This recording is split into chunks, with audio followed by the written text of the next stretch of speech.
पूछने वाला पूछ रहा है, अय अल्लाह के नबी बहुत इबादत करती है, बहुत रोज़े रखती है, बहुत नमाजें पढ़ती है, तहज्जुद भी नहीं छोड़ती है, लेकिन इबादत गुजार तो बहुत बड़ी है, लेकिन मोहल्ले के लोग, समाज के लोग उससे खुश नहीं रहते हैं, यानी उसका अखलाक अच्छा नहीं है, उसकी ज़बान अच्छी नहीं है, लोगों से गुफ्तगू वो अच्छी नहीं करती है।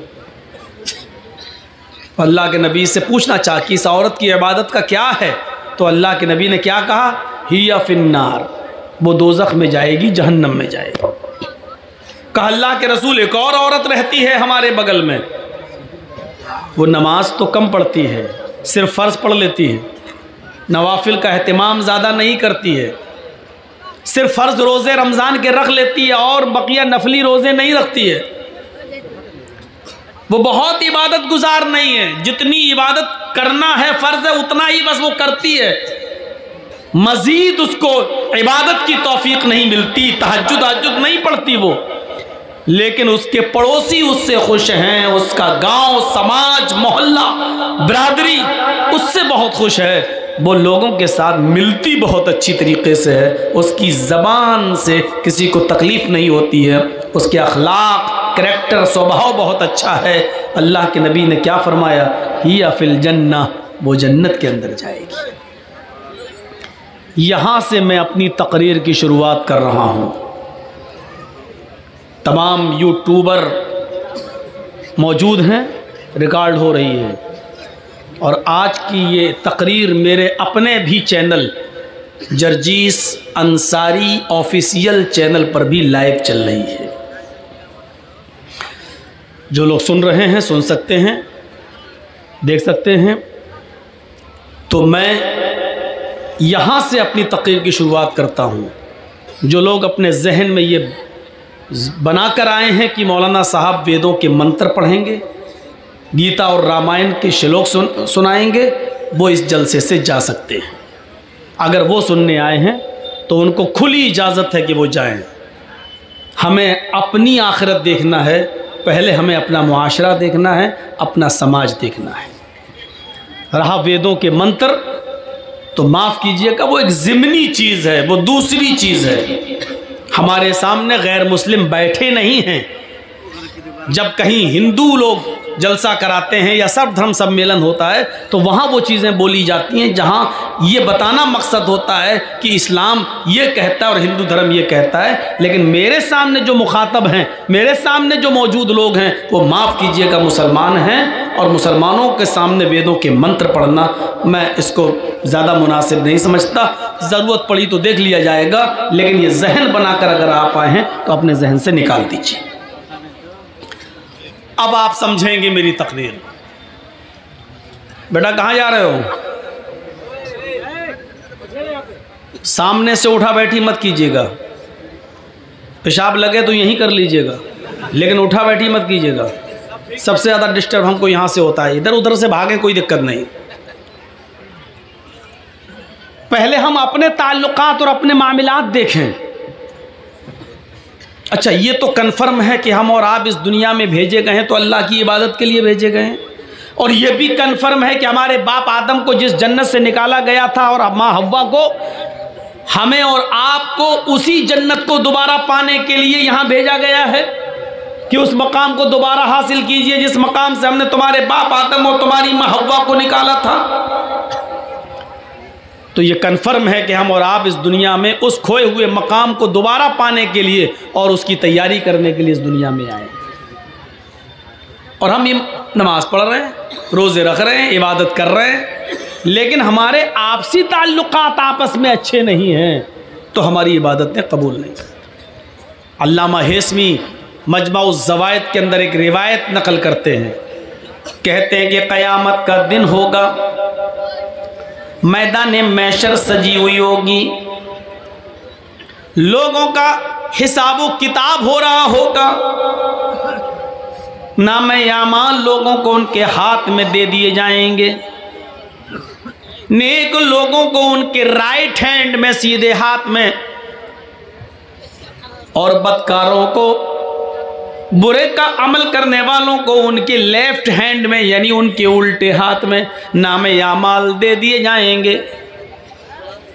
कुछ लोग खड़े होंगे, अभी उनको नामे आमाल नहीं मिले होंगे, ये तहज्जुद गुजार होंगे, नमाजें इनकी कभी नहीं छूटी होंगी, फजर की नमाज भी इनकी कभी तर्क नहीं हुई होगी, अजान से पहले ये मस्जिद में पहुंचने वाले लोग होंगे, हाजी होंगे, नमाजी होंगे, मौलवी होंगे, अभी इनको इनके हाथ में नामे आमाल नहीं मिला होगा, लेकिन इनको उम्मीद होगी हमने तो बड़ी नमाजें पढ़ी हैं, बड़े रोज़े रखे हैं, बड़ी इबादतें की हैं, फरिश्ता जब मुझे मेरे हाथ में नामे आमाल देगा तो दाहिने हाथ में नामे आमाल देगा। लेकिन फरिश्ता जब उसके हाथ में नामे आमाल देने आएगा तो ये अपना दाहिना हाथ बढ़ाएंगे, फरिश्ता आमाल नामा पीछे कर लेगा और कहेगा कि तुम अपना उल्टा हाथ, अपना बायां हाथ बढ़ाओ। वो कहेंगे फरिश्तों से, क्या कह रहे हो, बायां हाथ? हमने तो नमाजें पढ़ी हैं, हमने तो रोज़े रखे हैं, हमने तो हज किए हैं, हमने तो तहज्जुद पढ़ी हैं, हमें उल्टे हाथ में नामे आमाल क्यों दोगे? फरिश्ता कहेगा मैं ये कुछ नहीं जानता, मेरे रब ने तुम्हें उल्टे हाथ में नामे आमाल देने का हुक्म मुझे दिया है, बढ़ाओ अपना बायां हाथ।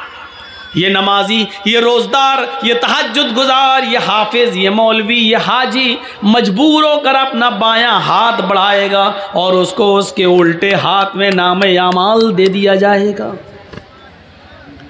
अब ये बाएं हाथ में नामे आमाल पढ़ेगा, खोलेगा, देखेगा ये बुराई, ये बुराई, ये बुराई, ये बुराई, ये बुराई, हर वर्क पन्ना उलटता जाएगा, पेज उलटता जाएगा, उसमें बुराइयां ही बुराइयां लिखी होंगी। उसकी एक भी नमाज का जिक्र नहीं, एक भी रोज़े का जिक्र नहीं, एक भी हज का जिक्र नहीं, एक भी तहज्जुद का जिक्र नहीं। वो ये देखेगा, अपना नामे आमाल उठाकर बंद कर देगा, चीखेगा और चिल्लाएगा आईना हसनाती या रब्बल आलमीन, आय अल्लाह इसमें तो मेरे गुनाह ही गुनाह लिखे हैं, हमारे नामे आमाल में तो बुराइयां ही बुराइयां लिखी हुई हैं। हमने जो नमाजें पढ़ी थी वो कहाँ चली गई, हमने जो रोज़े रखे थे वो कहाँ चले गए, हमने जो हज किया था वो कहाँ चला गया, हमने जो तहज्जुद पढ़ी थी वो कहाँ चला गया, हमने जो सदका और खैरात किया था मस्जिदों में और मदरसों में जो हमने चंदा दिया था, ये नेकियां कहाँ चली गई। आईना हसनाती या रब्बल आलमीन, आय अल्लाह मेरी नेकियों का क्या हुआ, मेरी नेकियां कहाँ चली गई। आवाज़ आएगी गैब से, ओ मेरे बंदे तेरी गीबत ने, तेरी चुगली ने, तेरे हसद ने, तेरे कीने ने, एक मुसलमान के खिलाफ तेरे दिल में जो नफरत थी, इस नफरत ने, इस हसद ने, इस गीबत ने, चुगली ने तेरी नेकियों को बर्बाद कर दिया, तेरी नेकियों को ख़त्म कर दिया। अब तेरे नामे आमाल में नेकियां नाम की कोई चीज़ नहीं रही। तू अपने मुसलमान भाई से जला करता था, हसद किया करता था, उसको परेशान किया करता था, उसके खिलाफ षड्यंत्र रचा करता था, पीठ के पीछे उसकी गीबत किया करता था। तेरी गीबत ने, चुगली ने, हसद ने, कीने ने, बुग़्ज़ ने, इनाद ने तेरी दुश्मनी को खत्म, तेरी नेकियों को ख़त्म कर दिया है। अब हमारे पास तेरे नामे आमाल में सिवाय गुनाहों के और कोई चीज़ नहीं। ये गीबत, ये चुगली, ये हसद, ये कीना, ये बुग़्ज़, ये इनाद, ये दुश्मनी, एक दूसरे से ये नफरत इतनी बुरी चीज़ है कि ये हमारी नमाज़ों को ख़त्म कर देती है, हमारे रोज़े को बर्बाद कर देती है, हमारी इबादतों को चौपट कर देती है। हम नमाज पढ़ रहे हैं लेकिन बाहर निकल के आए अपने भाई की गीबत करते हैं, ये नमाज हमारी ख़त्म कर दी जाती है, सवाब से हमें महरूम कर दिया जाता है। ईमानदारी के साथ बताइए हमारे समाज में ये बुराई चल रही है कि नहीं चल रही है, ये आम हो चुका है या नहीं हो चुका है। कुरान पढ़िए, इन्नमल मुमिनून इख्वा फ़अस्लिहू बैना अख़वैकुम, ये दो चीज़ें हो गई। पहले तो अल्लाह ने कहा इन्नमल मुमिनूना इख़वा, सब मुसलमान मोमिन आपस में भाई हैं। पहले एक रिश्ता जोड़ा, पहले अहमियत बताई। देखो, एक मुसलमान को दूसरे मुसलमान की इज्जत उसी तरह करना चाहिए जिस तरह वो अपने भाई की करता। कोई अगर उसके भाई को गाली दे दे तो उसको बर्दाश्त नहीं होता है, ऐसे ही अगर कोई किसी मुसलमान को सताए तो इसको बर्दाश्त नहीं होना चाहिए, उसको अपने भाई की तरह समझना चाहिए। पहले एक रिश्ता जोड़ा, इन्नमल मुमिनूना इख़वा, दुनिया के अंदर जहां भी मुसलमान है वो तुम्हारा भाई है। और फिर दूसरी चीज बताई फ़अस्लिहू बैना अख़वैकुम, जब तुम्हारे दो भाइयों के दरमियान किसी बात को लेकर तनाज़ा हो जाए, झगड़ा हो जाए, इख्तिलाफ हो जाए, किसी बात को लेकर मन मिटाव हो जाए, किसी बात को लेकर उन दोनों के दरमियान जुदाई हो जाए, तो ये गांव वालों की जिम्मेदारी है, ये समाज की जिम्मेदारी है, ये पूरी कौम की जिम्मेदारी है कि उन दो मुसलमान भाइयों के दरमियान उस लड़ाई को ज़्यादा दिनों तक न रहने दें, बल्कि पूरा समाज मिलकर उन दोनों को मिला दे। फ़अस्लिहू बैना अख़वैकुम, समाज के लोगों को चाहिए कि उन दोनों की सुलह करा दें, उन दोनों को मिला दें। ये दूसरी चीज़ है। दो चीज़ों पर गौर करिएगा आज की तकरीर में, बस पहली चीज़ सब भाई हैं, और दूसरी चीज़ दो भाइयों के दरमियान, दो मुसलमानों के दरमियान, सिर्फ दो, यहाँ तो पूरा ख़ानदान, पूरे ख़ानदान से दुश्मनी मोल लिए हुए, सिर्फ दो मुसलमानों के दरमियान अगर गांव में कोई लड़ाई है आपस में किसी बात को लेकर, और आपको मालूम है कि ये दोनों एक साल से नहीं बोल रहे हैं, 2 साल से नहीं, तो ये पूरा समाज गुनाहगार होगा, पूरा गांव गुनाहगार होगा। पूरे गांव की और पूरे समाज की जिम्मेदारी ये बनती है कि उन दोनों के दरमियान सुलह करा दें।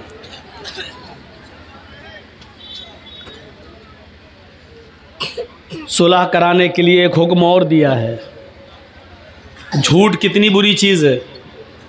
कोई अगर अपने मुंह से झूठ बोलता है तो अल्लाह के नबी सल्लल्लाहु अलैहि वसल्लम ने फरमाया कि जब कोई बंदा झूठ बोलता है तो उसके मुंह से इतनी गंदी बदबू निकलती है कि उसकी बदबू से फरिश्ता 1 मील दूर भाग जाता है। यहाँ से आप अंदाज़ा लगा सकते हैं कि झूठ कितनी बुरी चीज़ है। एक हदीस में आता है कि अल्लाह के नबी से किसी सहाबी ने पूछा, अरे अल्लाह के रसूल, क्या मोमिन बुज़दिल हो सकता है? अल्लाह के नबी ने कहा हाँ, हो सकता है। दूसरा सवाल किया, अरे अल्लाह के नबी, क्या मोमिन बखील हो सकता है, कंजूस? आपने कहा हाँ, हो सकता है उसने पैसा ज़्यादा कमा लिया हो और अल्लाह की राह में ज़्यादा खर्च ना करे, कंजूस हो सकता है, बखील हो सकता है, माल और दौलत की मोहब्बत उसके दिल में आ सकती है, हो सकता है। देखो भाई, जिसको निकलना हो जल्दी निकल जाओ, अभी मैं इजाज़त दे रहा हूँ, अभी निकल जाओ, चलो। तो छोटा सा देखिए, अभी वहाँ जाके क्या करेगा, इसकी तो शादी भी नहीं हुई है।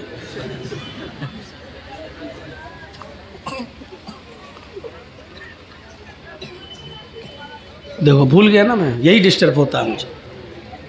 तो मैं अर्ज ये कर रहा था कि वो झूठ कितना बुरा है कि अल्लाह के नबी ने कहा कि हाँ, मोमिन बखील भी हो सकता है, मालो दौलत की मोहब्बत उसको आ सकती है, बुज़दिल भी हो सकता है, बखील भी हो सकता है। फिर पूछने वाले ने पूछा, अरे अल्लाह के रसूल, क्या मोमिन झूठा भी हो सकता है, क्या झूठ भी बोल सकता है? तो अल्लाह के रसूल ने क्लियर कर दिया, फरमाया वल्लाहि अल मोमिन ला यकज़िब, अल्लाह की कसम झूठ बोलता हो वो मोमिन हो ही नहीं सकता।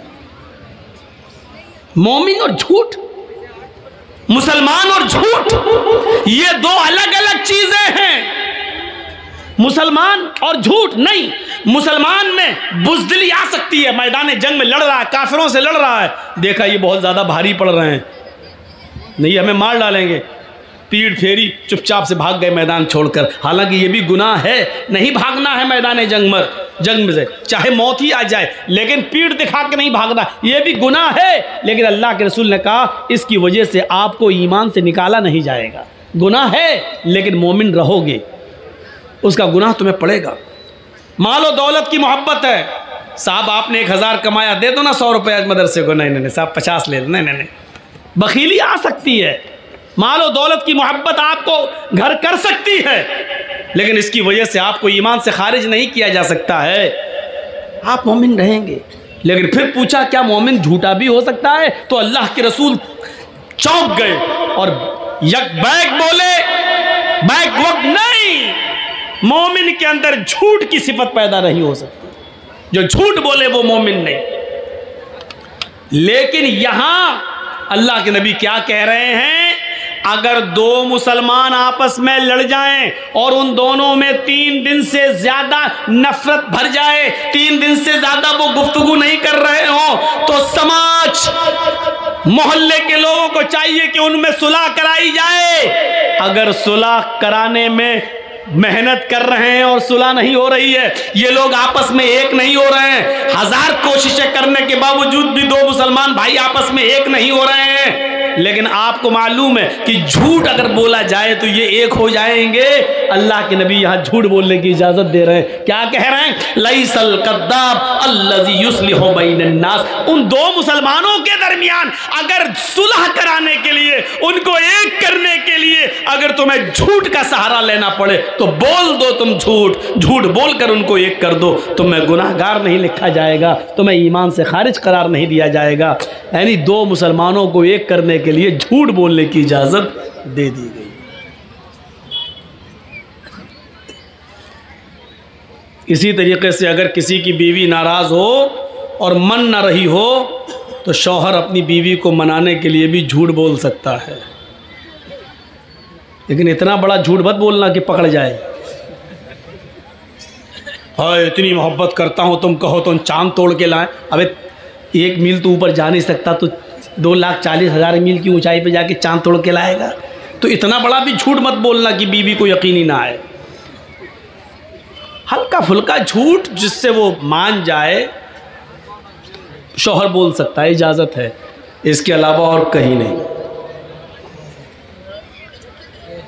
तो मेरे भाइयों, आप अंदाज़ा लगाइए कि एक मुसलमान का दूसरे मुसलमान के साथ क्या मामला है कि अगर झूठ बोलकर भी उन दोनों को एक किया जा सकता है तो कर दो। इससे अंदाज़ा लगा सकते हैं कि झूठ जो इतना बुरा हो कि बोलने वाले के मुंह की बदबू से फरिश्ते 1 मील दूर भाग जाते हों, और यहाँ इजाज़त दे रहे हैं अल्लाह के रसूल, अगर उन दोनों को एक करने के लिए झूठ का सहारा लेना पड़ रहा तो ले लो। इन्नमल मुअमिनूना इख्वा, सारे मुसलमान आपस में भाई भाई हैं। भाई का मतलब जानते हो? ट्रेन पे आप सफ़र करिए, कितनी जल्दी दोस्ती हो जाती है। जर्जी साहब दिल्ली से बैठे कलकत्ता आ रहे हैं, ट्रेन में बैठे हुए हैं, मेरी सीट इधर है, मेरी सीट के सामने एक और मुसलमान भाई बैठा। एक मिसाल दे रहा हूँ, पूछना नहीं कब का वाक़या है, एक मिसाल दे रहा हूँ। सामने एक और मुसलमान भाई बैठा हुआ है, हम उसको नहीं जानते, वो हमें नहीं जानता। मैंने उसको देखा, लग रहा है मुसलमान, उसने हमको देखा, हाँ ये भी मुसलमान। सलाम अलैकुम वालेकुम। अच्छा माशाल्लाह, कहाँ जा रहे हो? कलकत्ता। कोलकाता? अच्छा। मैंने पूछा अच्छा भाई आप कहाँ जा रहे हैं? हाँ कोलकाता, मैं भी वही जा रहा हूँ कलकत्ता। थोड़ी और हमदर्दी बढ़ गई। अच्छा आपका नाम क्या है? जी जी जी मेरा नाम मोहम्मद असलम। आपका नाम क्या है? मेरा नाम मोहम्मद जर्जीस। माशाल्लाह, और थोड़ी कुर्बत बढ़ गई। धीरे धीरे धीरे धीरे उसी ट्रेन में, अभी 24 घंटे का सफ़र है, तो 4 घंटे में ही इतनी मोहब्बत बढ़ गई कि आप चाय ख़रीद रहे हैं तो एक नहीं 2, एक मुझे पिला रहे हैं, एक आप। मैं कोई चीज़ ख़रीद रहा हूँ तो आपको दे रहा हूँ, एक आप एक मैं। थोड़ी और कुर्बत बढ़ी। अच्छा कहाँ जाओगे? कोलकाता में मडिया बुरुज। आप कहाँ जाएंगे? अरे साहब मैं भी वहीं जा रहा हूँ। लीजिए, और कुर्बत बढ़ गई। अब ये कुर्बत इतनी बढ़ गई कि मैं किसी स्टेशन पर पानी भरने के लिए उतरता हूँ तो वो आदमी मेरे सामान की देखरेख कर रहा है, क्योंकि ये हमारा भाई है, सफ़र का साथी है। वो किसी स्टेशन पे उतरता है तो हम उसका सामान देख रहे हैं। आप इतना भरोसा हो गया, जब मैं उतरता हूँ तो उससे कहता हूँ मेरा सामान देखना, जब वो उतरता है तो मुझसे कह देता भाई साहब मैं उतर रहा हूँ मेरा सामान देखना। अब उसकी न सिर्फ जान बल्कि उसके माल की हिफाजत की जिम्मेदारी भी एक दूसरे के ऊपर आयद हो जाती है। 15-16 घंटे 20 घंटे के सफ़र में सिर्फ जान पहचान की बुनियाद इतनी सख्त हो जाती है कि आप उसकी जान के भी मुहाफिज हो जाते हैं। अगर कोई उसको छेड़े तो आप उसके लिए लड़ने लगते हैं, आपको कोई गाली दे तो वो आपका साथ देने लगता है।